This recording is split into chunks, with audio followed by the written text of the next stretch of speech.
1646년 4월 조선의 세자빈이 시아버지인 임금이 내린 사약을 마시고 숨을 거둡니다. 죄명은 왕을 독살하려 했다는 반역죄. 불과 1년 전만 해도 그녀는 청나라에서 조선 백성들을 구출해낸 영웅이자 조선의 다음 국모로 칭송받던 여인이었습니다. 그런데 왜 시아버지는 아들을 죽인 것도 모자라 며느리까지 죽여야만 했을까요? 이것은 단순한 고부 갈등이 아닙니다. 조선 역사상 가장 진취적이었던 여인과 질투와 두려움에 눈이 멀어버린 왕의 잔혹한 전쟁이었습니다. 조선 역사상 가장 당당했던 여인 민회빈 강씨의 비극적인 삶을 지금 시작합니다. 한 편의 드라마처럼 풀어보는 역사 이야기. 유익한 시간 되시기를 바랍니다. 1636년 12월 조선의 하늘이 무너지는 순간이었습니다. 13만 청나라 군대가 압록강을 건너 파죽지세로 남아있고 인조는 남한산성으로 피신했습니다. 한겨울 혹한 속에서 47일간의 항전은 처절했습니다. 성 안에는 식량이 바닥났고 군사들은 얼어 죽어갔습니다.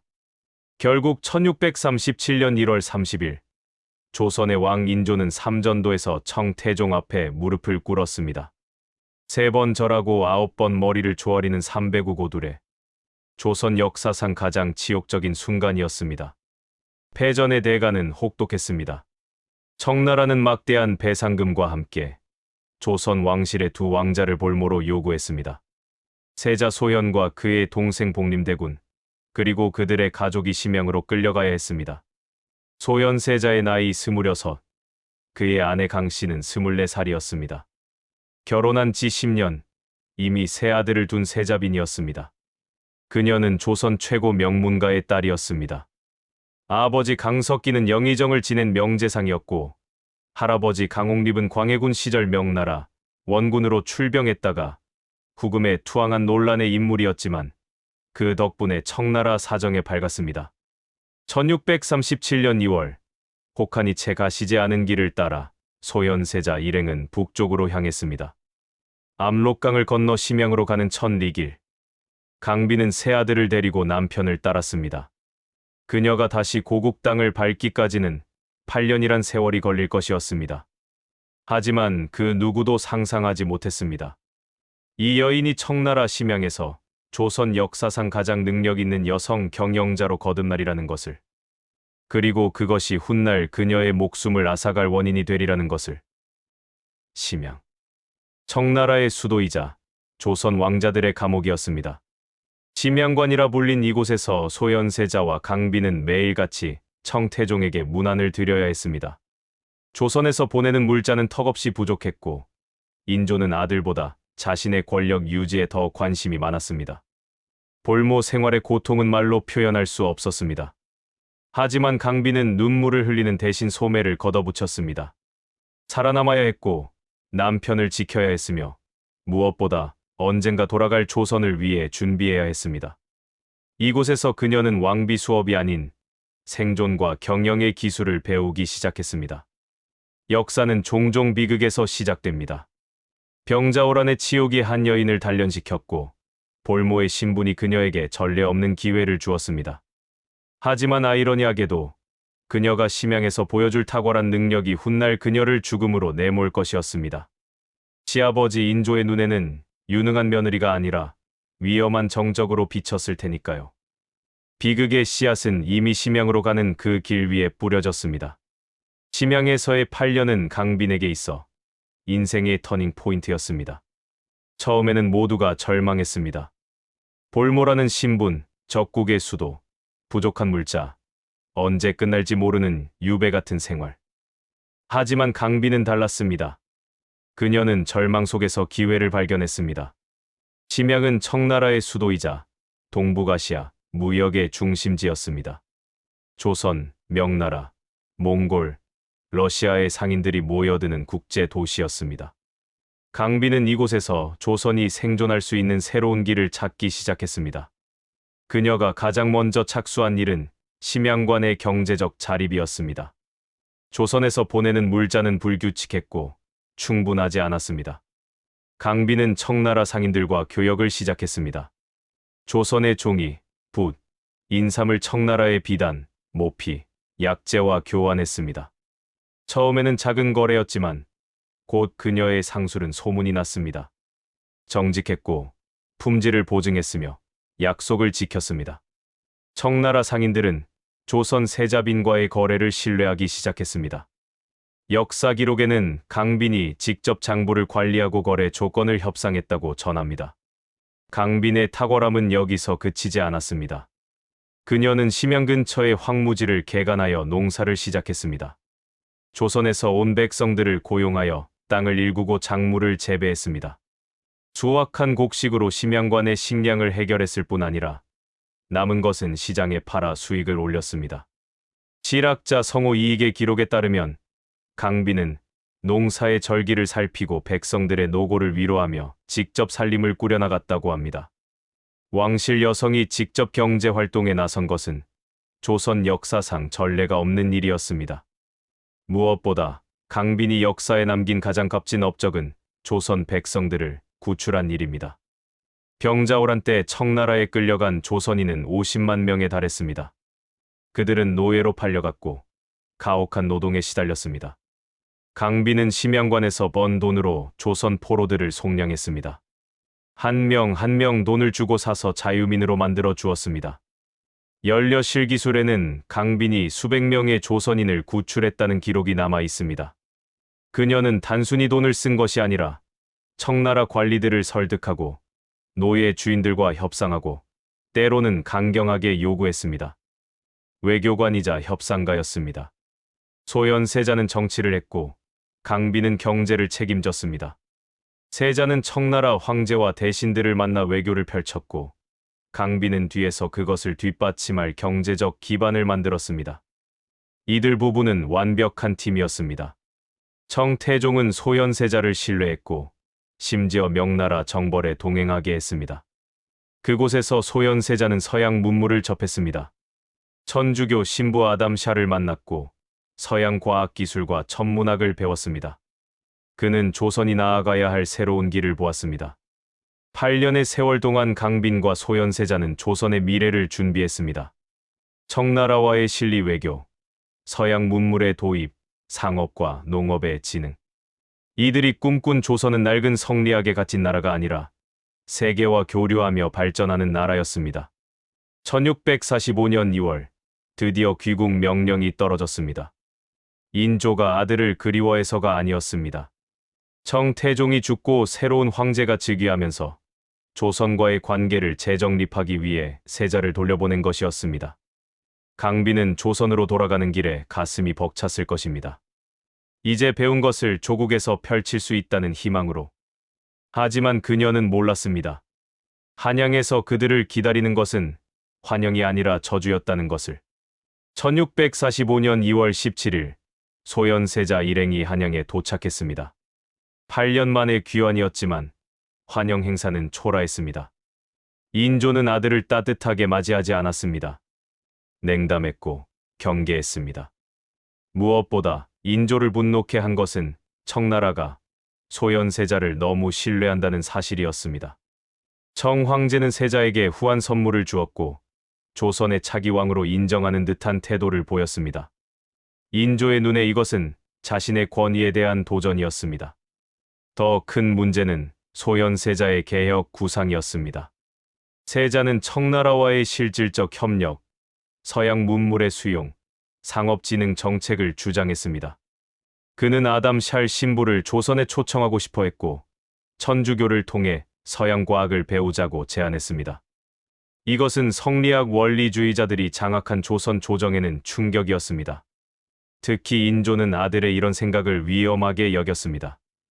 왕권에 도전하는 것으로 받아들였습니다. 인조의 곁에는 소현세자를 견제하려는 신하들이 있었고 그들은 왕의 의심을 부채질했습니다. 1645년 4월 26일, 귀국한 지불과 70일 만에 소현세자가 급서했습니다. 25살의 청년이었습니다. 공식 기록은 학질이라고 했지만 누가 봐도 의심스러웠습니다.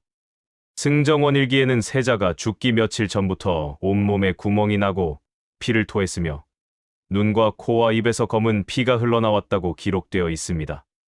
전형적인 독살 증상이었습니다. 더 충격적인 것은 인조의 반응이었습니다. 왕은 아들의 죽음을 조사하지 않았습니다. 오히려 서둘러 장례를 치렀고 시신을 부검하자는 의견을 묵살했습니다. 강빈은 망연자실했습니다. 남편이 죽었는데 아무도 진상을 밝히려 하지 않았습니다. 시아버지는 슬퍼하기는커녕 냉담했습니다. 더 끔찍한 일이 기다리고 있었습니다. 인조는 소현세자의 장남인 원손 석철을 세 손으로 책봉하지 않았습니다. 정상적이라면 아버지가 죽으면 맏아들이 세 손이 되어야 했습니다. 하지만 인조는 소현세자의 동생 복림대군을 세자로 책봉했습니다. 훗날의 효종입니다. 이것은 명백한 왕위 계승 순서의 파괴였습니다. 강빈의 아들들은 하루아침에 왕위 계승권을 잃었습니다. 강빈은 항변했습니다. 자신의 아들들이 정당한 계승자라고 주장했습니다. 하지만 이것은 인조의 영린을 건드렸습니다. 왕은 기다렸다는 듯 강빈을 제거할 명분을 찾기 시작했습니다. 1646년 1월 결정적인 사건이 터졌습니다. 인조의 수라상에 올라온 전복구이에 독이 들어 있었다는 사건이었습니다. 왕은 즉시 강빈을 배후로 지목했습니다. 증거는 없었습니다. 단지 의심과 정황만 있었습니다. 강빈의 친정 오빠 강문성이 전복을 진상했다는 것, 강씨 일가가 인조에게 원한을 품었을 것이라는 추측. 강빈은 무죄를 주장하며 석고대죄를 했습니다. 며칠 동안 돌을 지고 궁궐 앞에서 용서를 빌었습니다. 하지만 인조는 용서하지 않았습니다. 그는 며느리를 폐서인시켰습니다. 왕실에서 쫓아낸 것입니다. 강빈의 오빠들은 잡혀가 고문을 당했고 고문 중에 죽었습니다. 어머니도 처형되었습니다. 강씨 일가는 멸문의 위기에 처했습니다. 이 모든 것이 불과 몇 달 사이에 벌어졌습니다. 남편을 잃고 아들들의 계승권을 빼앗기고 왕실에서 쫓겨나고 가족이 죽어가는 것을 지켜봐야 했습니다. 강빈에게 남은 것은 세 아들과 절망뿐이었습니다. 그리고 인조는 아직 만족하지 않았습니다. 1646년 4월 21일, 인조는 며느리에게 사약을 내렸습니다. 명분은 영모였습니다. 왕을 독살하려 했다는 것이었습니다. 하지만 재판다운 재판도 없었고 증거도 제시되지 않았습니다. 단지 왕의 명령만 있었을 뿐입니다. 강빈은 34살이었습니다. 21살의 세자빈이 되어 13년간 조선의 미래를 꿈꾸었던 여인. 병자호란의 치욕을 견디고 심양에서 8년을 버텨낸 강인한 여성. 수백 명의 조선 백성을 구출했던 자비로운 지도자. 그녀는 사약을 받는 순간까지 당당했다고 전해집니다. 인조실록에는 강빈이 죽기 전 한 말이 기록되어 있습니다. 하늘이 알고 땅이 아는데 무슨 말을 더 하겠는가. 억울함을 호소하지도 용서를 구하지도 않았습니다. 다만 역사가 진실을 밝혀줄 것이라는 믿음을 표현했습니다. 그녀는 사약을 마시고 죽었습니다. 조선 왕조 518년 역사에서 세자빈이 사약을 받은 것은 강빈이 유일했습니다. 왕의 며느리를 왕이 직접 죽인 것입니다. 이것은 단순한 가족 비극이 아니라 권력의 광기가 만든 역사적 범죄였습니다. 비극은 여기서 끝나지 않았습니다. 강빈의 세 아들, 인조의 친손자들은 제주도로 유배되었습니다. 장남 석철은 15살, 차남 성리는 13살, 삼남 석견은 11살이었습니다. 제주도의 한적한 곳에 갇혀 감시를 받으며 살아야 했습니다. 1648년, 유배 2년 만에 차남 성린이 죽었습니다. 15살이었습니다. 그로부터 3년 뒤인 1651년, 장남 석철도 죽었습니다. 20살의 청년이었습니다. 공식 기록은 병사라고 했지만 의문은 계속되었습니다. 두 형이 죽고 홀로 남은 석견만이 69세까지 살아남았습니다. 인조는 자신의 핏줄마저 지우려 했던 것입니다. 하지만 역사는 진실을 기억했습니다. 인조는 1649년에 죽었습니다. 효종이 즉위했고 그의 뒤를 이어 현종, 숙종이 왕위에 올랐습니다. 세월이 흐르면서 조정 신하들 사이에서 강빈 사건을 재조명해야 한다는 목소리가 나오기 시작했습니다. 특히 서인 세력이 남인을 견제하기 위해 강빈의 억울함을 정치적으로 이용했습니다. 1718년, 숙종 44년, 드디어 강빈의 명예가 회복되었습니다. 왕은 강빈이 무고하게 죽었다고 선언했고, 그녀에게 미네빈이라는 시호를 내렸습니다. 죽은 지 72년 만이었습니다. 미네빈 강씨의 무덤은 경기도 고양시에 있습니다. 소현세자와 함께 묻혔습니다. 무덤 앞에 서면 생각하게 됩니다. 이 여인이 죽어야 했던 진짜 이유가 무엇이었을까? 독살 음모는 명분일 뿐이었습니다. 진짜 이유는 그녀가 너무 유능했기 때문입니다. 심양에서 보여준 탁월한 경영 능력, 백성을 사랑하는 마음, 개혁적인 사고방식. 이 모든 것이 인조에게는 위협이었습니다. 아들이 아버지보다 뛰어나고 며느리가 시아버지보다 능력이 있다는 것. 인조는 이것을 용납할 수 없었습니다.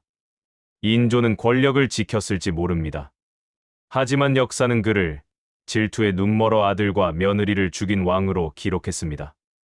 반정으로 왕이 되었고 병자호란으로 굴욕을 당했으며 아들을 의심하고 며느리를 죽인 비정한 아버지. 조선 역사에서 인조만큼 부정적으로 평가받는 왕도 드뭅니다. 반대로 강빈은 비극적으로 죽었지만 역사에 깊은 인상을 남겼습니다. 조선시대 여성상의 새로운 지평을 연 인물로 평가받습니다. 왕실 여성이 경제 활동을 주도하고 외교에 관여하고 개혁을 꿈꾼 것은 전례가 없었습니다. 오늘날 우리가 미네빈 강씨를 기억하는 이유는 그녀의 비극 때문만이 아닙니다. 그녀가 보여준 진취적 정신과 인간애 때문입니다. 절망적인 상황에서도 포기하지 않고 길을 찾았던 그녀. 볼모 생활 속에서도 조선 백성을 구하려 애썼던 그녀. 남편을 잃고 모든 것을 빼앗겼지만 끝까지 당당했던 그녀. 시아버지가 내린 사약을 마시며 사라졌지만 그녀의 정신은 300년이 지난 지금도 우리에게 말을 걸어옵니다. 역사의 진정한 승자는 누구일까요? 권력을 지키기 위해 아들과 며느리를 희생시킨 인조일까요? 아니면 불의에 맞서 끝까지 당당했던 강빈일까요? 답은 명확합니다. 인조는 역사의 법정에서 유죄 판결을 받았고 강빈은 무죄를 인정받았습니다. 72년이 걸렸지만 진실은 밝혀졌습니다. 역사는 결국 정의의 편이었습니다. 미네빈 강씨, 왕이 죽인 며느리는 이렇게 역사가 기억하는 당당한 여성으로 부활했습니다. 그녀의 이야기는 오늘 우리에게 묻습니다. 권력과 정의 사이에서 당신은 어느 편에 서겠습니까? 오늘 이야기가 마음에 남으셨다면 구독과 좋아요 부탁드립니다. 곧 다른 이야기로 찾아뵙겠습니다. 감사합니다. 항상 건강하시고 행복하세요.